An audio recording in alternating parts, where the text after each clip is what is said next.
भारतीय उपमहाद्वीप व दक्षिण एशिया में मनाया जाने वाला एक वार्षिक हिंदू पर्व है जिसमें हिंदू देवी दुर्गा की पूजा की जाती है। इसमें 6 दिनों को महालय, षष्ठी, महासप्तमी, महाअष्टमी, महानवमी और विजयदशमी के रूप में मनाया जाता है। दुर्गा पूजा को मनाए जाने की तिथियां पारंपरिक हिंदू पंचांग के अनुसार आता है तथा इस पर्व से संबंधित पखवाड़े को देवी पक्ष, देवी पखवाड़ा के नाम से जाना जाता है। आखिर दुर्गा पूजा का कॉन्सेप्ट कहाँ से आया, इसके पीछे की सच्चाई क्या है, क्योंकि ये देवी तिब्बती बौद्ध धर्म में भी काफी प्रचलित है। इसी विषय पर ये वीडियो को बनाया गया है, अंत तक जरूर देखें। दुर्गा पूजा का पर्व हिंदू देवी दुर्गा की बुराई के प्रतीक राक्षस महिषासुर पर विजय के रूप में मनाया जाता है।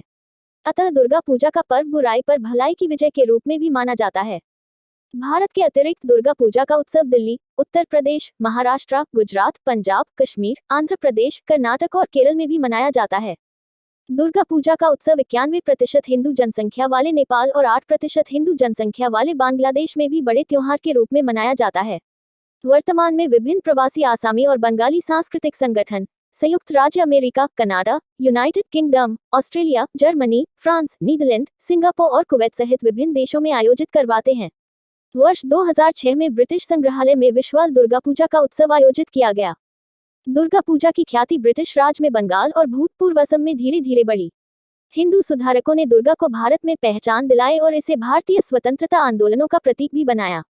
दिसंबर 2021 में कोलकाता की दुर्गा पूजा को यूनेस्को की अगोचर सांस्कृतिक धरोहर की सूची में सम्मिलित किया गया। रामायण में राम रावण से युद्ध के समय देवी दुर्गा को आह्वान करते हैं। यद्यपि उन्हें पारंपरिक रूप से वसंत के समय भी पूजा जाता था। युद्ध की आकस्मिकता के कारण राम ने देवी दुर्गा का शीतकाल में अकाल बोधन आह्वान किया।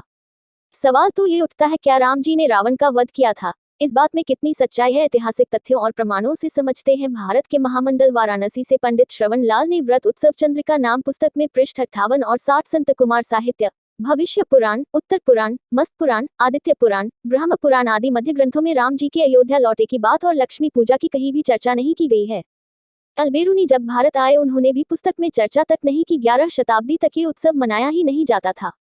रामायण में 127वां सर्ग और 128वां सर्ग में भी दशहरा पर्व की चर्चा ही नहीं की गई है। अब बात करते हैं माँ दुर्गा बंगाल में उतनी प्रचलित कैसे हुई, तो इसको जानने से पहले इतिहास की चर्चा कर लेते हैं। पाल वंश का उद्भव बंगाल में लगभग 750 ईस्वी में गोपाल से हुआ। इस वंश ने बिहार और अखंडित बंगाल पर लगभग 750 से 1174 तक शासन किया। इस वंश की स्थापना गोपाल ने की थी, जो एक स्थानीय प्रमुख था। गोपाल 8वीं शताब्दी के मध्य में अराजकता के माहौल में सत्ताधारी बन बैठा।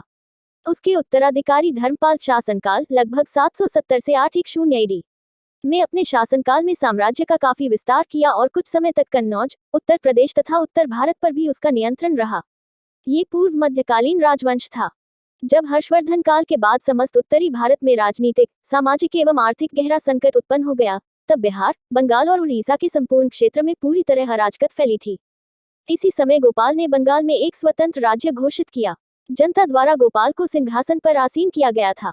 वह योग्य और कुशल शासक था। इस दौरान उसने औदतपुरी बिहार शरीफ में एक मठ तथा विश्वविद्यालय का निर्माण करवाया।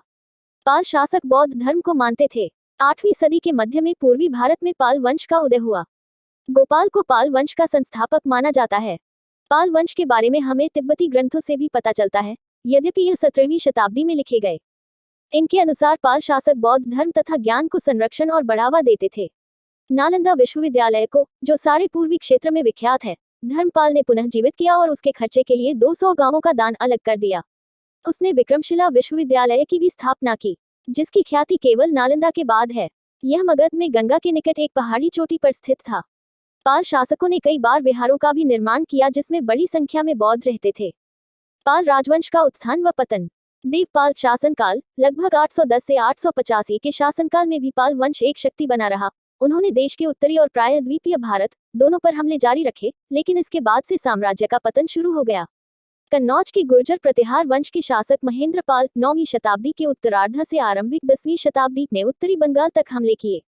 810 से 978 तक का समय पाल वंश के इतिहास का पतन काल माना जाता है।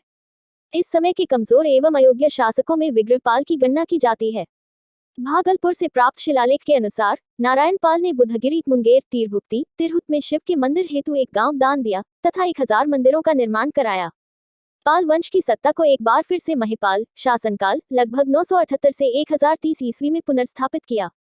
उनका प्रभुत्व वाराणसी, वर्तमान बनारस, उत्तर प्रदेश तक फैल गया, लेकिन उनकी मृत्यु के बाद साम्राज्य एक बार फिर से कमजोर हो गया। पाल वंश के अंतिम महत्वपूर्ण शासक रामपाल शासनकाल लगभग 1075 से 1120 ने बंगाल में वंश को ताकतवर बनाने के लिए बहुत कुछ किया और अपनी सत्ता को असम तथा उड़ीसा तक फैला दिया। पाल राजा हिंदू थे, परंतु वे बौद्ध धर्म को भी मानने वाले थे। पाल राजाओं के समय में बौद्ध धर्म को बहुत संरक्षण मिला। पाल राजाओं ने बौद्ध धर्म के उत्थान के लिए बहुत से कार्य किए जो कि इतिहास में अंकित है। सम्राट गोपाल ने बंगाल को अपने नियंत्रण में एकीकृत किया। इस साम्राज्य की सीमाओं का विस्तार करने के लिए सम्राट गोपाल ने मगध, बिहार को भी अपने नियंत्रण में ले लिया, जिसके बाद उन्होंने बिहार के ओदंतपुरी में एक बौद्ध मठ की स्थापना की। आपको बता दें कि पाल महायान बौद्ध धर्म के कट्टर समर्थक थे। अपने शुरुआती शासनकाल में पालों ने कन्नौज और उत्तर भारत पर नियंत्रण के लिए प्रतिहारों और राष्ट्रकूटों के बीच त्रिपक्षीय संघर्ष को देखा था।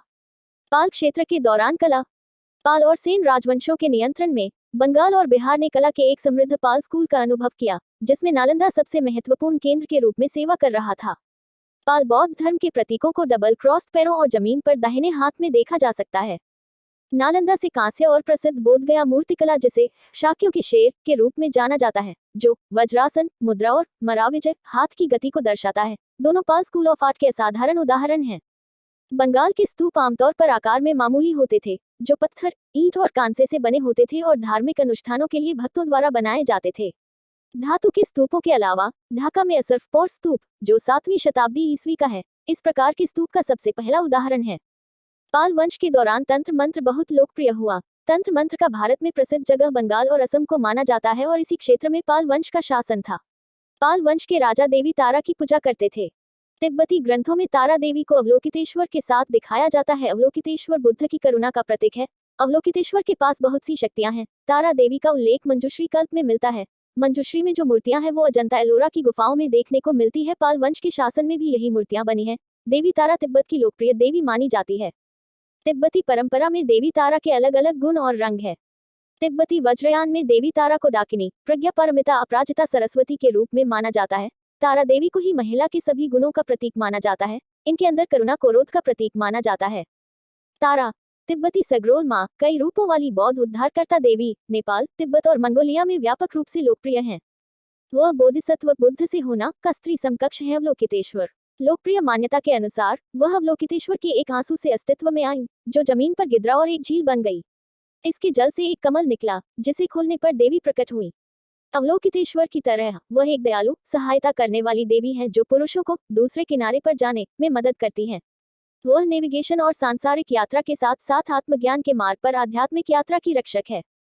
तिब्बत में ऐसा माना जाता है कि वह हर पवित्र महिला में अवतरित होती हैं, और तिब्बत के पहले बौद्ध राजा स्रोंगब्रत्सन सगमपो की 2 पत्नियों, एक चीनी राजकुमारी और एक नेपाली राजकुमारी को 2 प्रमुख रूपों से पहचाना जाता था। तारा श्वेत तारा संस्कृत, सीता तारा तिब्बती, सगरोल दकर चीनी राजकुमारी के रूप में अवतरित हुई थी।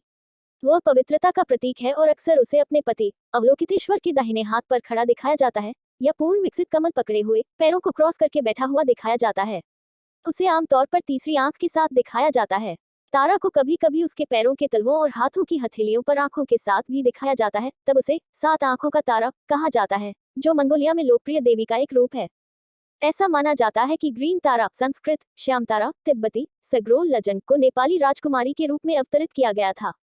कुछ लोग उसे मूल तारा मानते हैं और वह मोघसिद्धि देखे ध्यानी बुद्ध की पत्नी है, जो स्वयं जन्मे बुद्धों में से एक है। उन्हें आमतौर पर कमल के सिंहासन पर बैठा हुआ दिखाया जाता है। उनका दाहिना पैर नीचे लटका हुआ है, बोधिसत्व के आभूषण पहने हुए हैं और बंद नीले कमल उत्पला को पकड़े हुए हैं।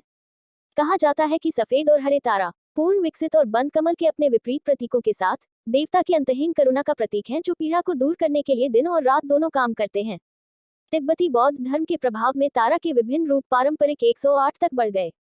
तिब्बती मंदिर के बैनर अक्सर 21 अलग अलग तारा दिखाते हैं, जो सफेद, लाल और पीले रंग के होते हैं, जो एक केंद्रीय हरे तारा के चारों ओर समूहित होते हैं। स्वयं जन्मे अमिताभ बुद्ध की छवि को अक्सर उनके हेड ड्रेस में दिखाया जाता है, क्योंकि उन्हें अवलोकितेश्वर की तरह अमिताभ की उत्पत्ति माना जाता है।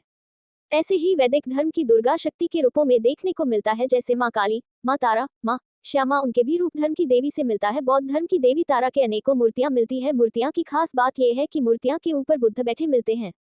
आर्कियोलॉजिकल एविडेंसेस के अकॉर्डिंग दिल्ली नेशनल म्यूजियम में देवी सरस्वती की मूर्ति पर बुद्ध बैठे देखा जा सकता है, जबकि वैदिक धर्म का कोई प्रमाण नहीं मिला।